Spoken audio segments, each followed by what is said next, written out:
एक राजा होता. त्याने आपल्या राजमहालात 111 ब्राह्मणांना हवन करण्यासाठी बोलवले होते. हवन झाल्यानंतर ब्राह्मणांसाठी जेवणाची सुविधा सुद्धा केली होती. एका साईडला आचारी जेवण बनवत होते. जेवण जास्त असल्यामुळे मोठ्या मोठ्या पतेलीमध्ये जेवण बनत होते. त्यावेळी आकाशातून एक गरुड तोंडामध्ये साप घेऊन जात होता. त्याच्या तोंडातून साप निसटला आणि खाली भाजीच्या तपेलीमध्ये येऊन पडला. ही गोष्ट आचार्यांना माहीत नव्हती. आचार्यांनी ते जेवण ब्राह्मणांना वाढले. ते जेवण खाऊन साऱ्या ब्राह्मणांची मृत्यू झाली. हे दृश्य पाहून राजा खूप दुःखी झाला. आता आपण जे पाप करतो त्याचा हिशोब चित्रगुप्त ठेवतो. आता चित्रगुप्ताने यमराजांना विचारले की आज जे पाप झाले ते पाप मी कोणाच्या डोक्यावर लिहू? राजाची ह्यात काहीही चूक नाही. आचार्यांना पण माहीत नव्हते की त्यात साप पडला आहे आणि गरुडाची तर काही चूकच नव्हती. तो तर त्याचे अन्न घेऊन चालला होता. तर आता हे पाप मी कोणाच्या डोक्यावर लिहू? चित्रगुप्ताने ही केस पेंडिंग ठेवली. काही दिवसांनी राजमहालाच्या बाजूमधून काही स्त्रिया जात होत्या आणि त्या स्त्रिया आपसमध्ये बोलत होत्या की राजाने 111 ब्राह्मणांना घरी बोलवून त्यांचा मृत्यू केला.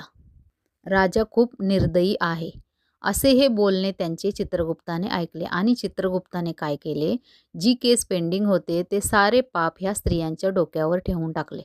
जर आपल्याला कोणाबद्दल काही माहीत नसेल तर आपण त्याच्याबद्दल बोलू नये. एक दिवस इंजिनियर कारचं इंजिन दुरुस्त करत होता. त्यावेळी एक हृदयरोग तज्ज्ञ डॉक्टर तिथे आले. डॉक्टरांना पाहून इंजिनियर बोलले की तुम्ही माणसांचे हृदय ठीक करता आणि मी गाड्यांचे हृदय ठीक करतो. मग तुम्हाला एवढा जास्त पगार कसा काय? त्यावर डॉक्टर हसून बोलले की मी जिवंत हृदयावर काम करतो. तुम्ही जिवंत इंजिनावर काम करू शकता का? त्यावर इंजिनियर बोलला की हां, बरोबर आहे डॉक्टर तुमचं. खरंच तुमचं काम खूप मोठं आहे. त्यानंतर इंजिनियरने पुन्हा एक प्रश्न विचारला डॉक्टरांना की मी मृत इंजिनाला जिवंत करू शकतो. काय तुम्ही मृत हृदय पुन्हा जिवंत करू शकता का? यावर डॉक्टर विचारात पडले आणि म्हणाले की तुझी गोष्ट खरी आहे. मी मृत हृदय पुन्हा जिवंत नाही करू शकत, पण तू मृत इंजिन पुन्हा जिवंत करू शकतोस.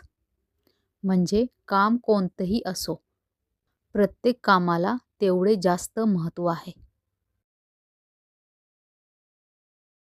एक बेडूक होता जो जंगलामध्ये राहत होता. तो रोज किडे मकोडे पकडून खात असायचा. एक दिवस एक साप आला आणि त्याने त्या बेडकाला पकडले. सापाने बेडकाला असे पकडले की सापाच्या तोंडामध्ये बेडकाचे अर्धे शरीर होते. आता बेडकाचा तोंडावाला हिस्सा सापाच्या बाहेर होता आणि पाठीमागचा हिस्सा सापाच्या तोंडात होता. आता बेडकाला माहीत होते की आता आपली मृत्यू नक्की आहे.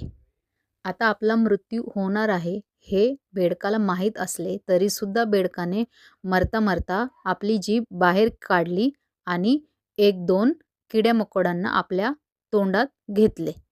असंच बरीचशी माणसं असतात की ज्यांना माहीत असते की आता आपला मृत्यू जवळ आलेला आहे, तरीसुद्धा त्यांचं लालच सुटत नाही.